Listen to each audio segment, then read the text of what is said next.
So where did we come from? Well, I show this slide for a couple of reasons, but this is Mrs. Pleasant. She's the second most famous South African after President Mandela.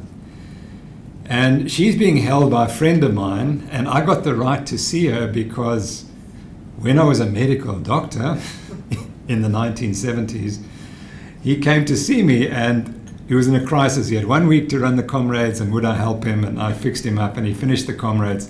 And he said, the only thing I can reward you with is show you Mrs. Ples, because he's the curator of this particular where she lives. And I show the point too that I want to get to the root of things. So Mrs. Ples lived 2.1 million years ago. And that's evidence that I was there, because there's my watch, and that's her pelvis. And the key for her pelvis is very small. So Mrs. Ples was small. What's interesting, it wasn't actually Mrs. Ples, it's Master Ples. And he was the guy who proved that this skull is that of a juvenile, not of a female. So if we go back and we look at where we came from, here in red is humans, and humans and chimpanzees and gorillas shared a common ancestor through 7 million years ago. And about 7 million years ago, the gorillas moved off from us and the chimpanzees moved off. And interestingly, chimpanzees were probably upright. The common ancestor was probably an upright animal. So the chimpanzees become four-legged, as it were, and we become two-legged. Now, what's really interesting is that if you look at the gorilla, look at its body habitus. This is an animal that eats plants, and it's got this huge intestine because it has to ferment that plant. And so as soon as you see an animal with this huge gut, it's a fermenter. And a couple of points that are never made, but do you know what it ferments the cellulose into? It ferments it into saturated fat. So this animal takes carbohydrates and cellulose and converts it into saturated fat. The food that we've been told is going to kill us. Now the chimpanzee is different. Can you see it's much leaner? It doesn't have that huge gut. Why? Because it added fruit to the diet, and fruit has got more calories in it, more energy dense, and so it didn't need to eat as much. And this animal eats 12 hours a day. And that's why there's no gorillas in the audience, because they have to eat all day. And they couldn't have time off. And the same with the chimpanzee. Chimpanzee will stop eating for 20 minutes and go and hunt. If it doesn't catch something in 20 minutes, it stops because it must go and eat. And why we're different is we eat meat, and that allows us to make our gut much smaller. And so we don't have this fermenting capacity, because in essence what we realized was, why should we continue to ferment foods into saturated fat when we can catch the saturated fat? And so we became carnivores. And that's where we were able to find the fat in the diet without having to generate it ourselves. So we reduced the size of our gut. We invested much less energy in trying to ferment foods. And so what did humans eat 2 million years ago? This is 2 million years ago in East Turkana, Kenya. And this is the evidence. And by the way, how do they know that the animals were being killed and eaten by humans? And they would find cut marks on the bone. So if there is a stone cut mark on the bone, that means the human did it. Whereas if there's a carnivore has been chewing it, then that gives you a different damage to the bone, and you can make the difference. So if you see carnivore plus human cuts, you know that the humans found it after the animals had eaten it or killed the animal. But where you see cut marks alone, then it's very likely that the humans killed the animal. So this site provides the oldest in situ evidence that hominins predating Homo erectus enjoyed access to carcasses of terrestrial and aquatic animals that they butchered. This is 2 million years ago in a well-watered habitat. It also provides the earliest definitive evidence of the incorporation into the hominin diet of various aquatic animals, including turtles, crocodiles, and fish.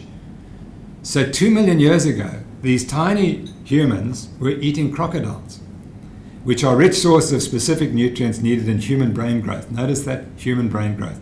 The evidence here shows that these critical brain growth components were part of the diets of hominins before the appearance of Homo ergaster or erectus, probably 1 million years ago, and could have played an important role in the evolution of larger brains in the early history of our lineage. This relates back to what should you be eating if you want a big brain. And these are the foods that they were eating. And these are mammalia. Class 1, class 2 was impalas, so they were eating impala. They were even eating rhinoceros and hippopotamus. So that's what they found at the site, and these were hominins had evidence that they'd been eating them because they'd cut the bones, and carnivores had eaten those. So there, and even down to crocodiles and elephants. Here's even an elephant that they were eating. So that's the evidence that humans were eating those foods. So if we go back then to 2 million years ago, we have Australopithecus africanus, who's mainly vegetarian, but eating occasional meat. And we come to us today, and we're carnivores. And that's the difference. And that is evolution over 3 million years, what has changed. And it's astonishing when you see it in that light of how evolution can change us. And this change as humans became the best midday persistent hunters in the animal kingdom. And then I will show you that they also became great scavengers along the sea fronts, and we'll talk about that. As a result, early hominins began to eat more nutrient-dense animal-based foods. And that is the basis for that change, is that we ate nutrient-dense animal-based foods. And what happened to our brains? So Australopithecus africanus was about here 2.5 million years ago. This is Mrs. Ples. She had a brain size of about 500 milliliters. And then you'll see the brains start to get much bigger. And particularly they accelerate in the last 500,000 years. And that's where the real acceleration occurs. And the question is, what caused this massive acceleration in brain size in the last 500,000 or 200,000 years? And that's another interesting story of its own. And to understand that story, you need to understand this graph, which was read by a genius, and he understood it. So what we have here is the modern sea level. Here we have today, and there we have 200,000 years ago. So 200,000 years ago, the sea level was pretty much what it is today. And then there's a period in which the sea level drops dramatically, and it drops about 120 meters. You know, when we talk about climate change and the sea level rising a meter, this is 120 meters that it dropped over 40 or so thousand years. And that was because it was the glacial cold area. And you'll see that there were 3 glacially cold periods. This one here, that one here, and that one there. Now, and then they were followed by warming periods when the waters came back again. And that was because the water had now redistributed from the poles to the equators. Now, what a guy called Curtis Marion worked out was that all humans on Earth are genetically linked to humans that lived in this period here. So that may or may not be true, but that's what the evidence suggests. We are genetically linked to a population of humans, about 600 breeding pairs, that lived in this era. And he said, well, what could have caused all other humans to die and leave only 600, and where would those 600 be living? And he said, well, it had to be that this cold area just killed everyone off, except if they were living in one place where it might have been a bit warmer. And he said, where could that be? And he came to the conclusion there were 2 places in the world where that could be, either Morocco or the southern Cape Coast of southern Africa. And he decided it couldn't be Morocco, it had to be the southern Cape of South Africa. So he said, if I want to find where these people were, I have to find caves that are at least 15 meters above the current high water mark, or the high water mark there, because all the other stuff would be disappeared. It would be gone for history. It wouldn't be retained. So he said, I have to find caves which are 15 meters above the current modern sea level, which could have been lived in this period here, between 180 and 160,000 years ago. And so that was he then realized that the sea level caves at Pinnacle Point, Mossel Bay, are 15 to 20 meters above sea level. And when he saw them, he said, this is it. He dropped a plumb line from here, it went 15 meters to the sea level. He said, this is where I'm going to find the origin of modern humans. And there's the golf course at Pinnacle Point. And there he is. And there's the evidence that humans lived in these caves between 160,000 and 120,000 years ago. And I'm not suggesting for 1 minute that this is proven beyond reasonable doubt, but it's a remarkable story. And it tells us that something happened in this period of our time that made our brains go very big. Curtis Morian, I'm glad to say, read The Real Meal Revolution, and that's why he's looking so lean and healthy. So what happened next was that here, this is when the water had moved out and gone to the poles, then the area of land you'll see around Australia, all this area was opened up, and also off the southern Africa coast was much increased. And what humans did is they then went from Mossel Bay and populated the rest of the world. And they traveled not inland, they traveled along the sea. And why did they travel along the sea? Because the sea is incredibly wealthy in food. And what Dr. Morian's group has shown is that in 2 hours scavenging around Mossel Bay today, you can get enough food to live with. That's 2 hours of scavenging, and you can get all the proteins, the carbohydrates, the fats you need to live. And so that's why it was so important, the sea was so important to us. I just want to make a point that what's happened when in the 1977 was we came along with this lipophobia, we had to fear fat. And I just want to show you that when you go back in history, you'll see that humans searched for fat. They looked for fat in the diet. And I'll give you the evidence. Here is 2 guys who from Windhoek, who when the war was declared, the Second World War, they decided they didn't want to be interned because they were Germans, so they went and lived in the desert for 5 years and lived as so-called primitive people. And in the book, this is what one of the chapters says. End of a baboon. It was a big day for us when we bagged the first fat zebra, for we had an indescribable longing for fat. And now the grazing was becoming more lush, the game was getting plump. During our own shortage of fat, we were reminded of the Bushman's idea of heaven.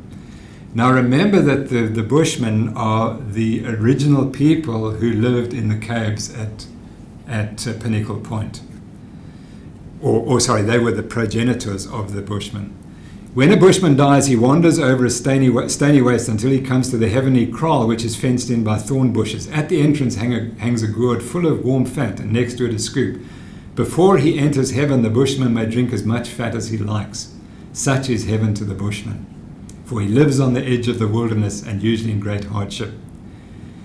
When we first heard this legend, it struck us a mere curiosity. Now that we've had some personal experience of life in the desert, we could see the point. For 2 days, our big iron pot was on the embers, full of juicy rib pieces, etc., etc., etc. Humans have a natural desire to eat fat, and we took it away from them. In 1977, we declared fat was off limits, and that was the beginning of the problem. So that's that one. And then the next other great proponent of high fat was Willemars Stefansson, a biologist from Harvard who was lost in the Arctic and went and lived with the Inuit for 10 years. And he wrote 3 books, and these are all my personal copies, indicating go to the source. And this is what Stefansson wrote in 1920. There was a time when fat was a much more important element that is now in the diet of the Europeans. That was before the time of sugar. 400 years ago, ordinary sugar was unknown in Europe, and the amount eaten in the form of honey or sweet fruits was negligible when compared with the present-day huge consumption. 300 years ago, sugar was the luxury of kings, and 200 years ago, it was a rarity in the diet of the ordinary man. Even within our own time, the per capita income has increased. And this article, food, which some people imagine to be a prime necessity and which others even think to be essential to health, is really a newcomer, etc. But as sugar has increased in favor, fat has lost caste. The relation between the two has always been reciprocal. The more sugar, the less fat. And that's what we see. If you take fat out the diet, you have to replace it with sugar, or people won't eat it. And that's been, as I will indicate, one of the great problems, that when we took fat out the diet, we replaced it with sugar. But more to the point, that humans have a natural desire to eat fat. But when you're raised on a sugary diet, you'll focus on the sugar and not the fat. And then he makes the point that even in Africa, when a hippopotamus was shot, then people would start to eat it. Well, that was the next one. In tropical Africa, I've seen it, the killing. When the hippopotamus is killed, they cut off the fat in quivering strips and eat it until they are ill. So it may be necessary to seek another explanation than the standard one for the need for fat in cold climates to explain the polar bear's peculiar habit of stripping the fat off a seal. So the point is that even in Africa, in equatorial Africa where it's hot, the people there love to eat fat. The interesting thing about the polar bear, it can survive just on fat. It will eat, if it can only eat fat, it will eat blubber and nothing else. It doesn't eat meat, it just eats fat. So, which is really interesting. So a study was done more recently, now getting towards the more common day, and this was looking at the contribution of these nutrients which are found in fish. And these are them. These are brain selective nutrients which are only found are found predominantly in fish. Iodine, selenium, iron, vitamin A and D, vitamin B12, and fishy oil fatty acids. And then in the French population, seafood provides this contribution percentage of the RDA of iodine, selenium, vitamin D, vitamin B12, DHA, etc. So the point of this is that fish has many brain-specific nutrients. And the theory being then that it was exposure to the fish in the diet at Pinnacle Point that allowed us to get these huge brains that we now have. And again, the point being that if you want a healthy brain and develop a brain, you're going to find it in animal and fish produce. So then Chowdhury writes, the beneficial effect of fish intake on cerebrovascular risk might be mediated through a complex interplay among a wide range of nutrients commonly found in fish. So I hope I'm making the point to say that there was Pinnacle Point. We know human brains developed dramatically in the last 200,000 years, and it may be because fish provided these key nutrients. And again, they weren't coming from elsewhere. They were coming from a specific food in the diet.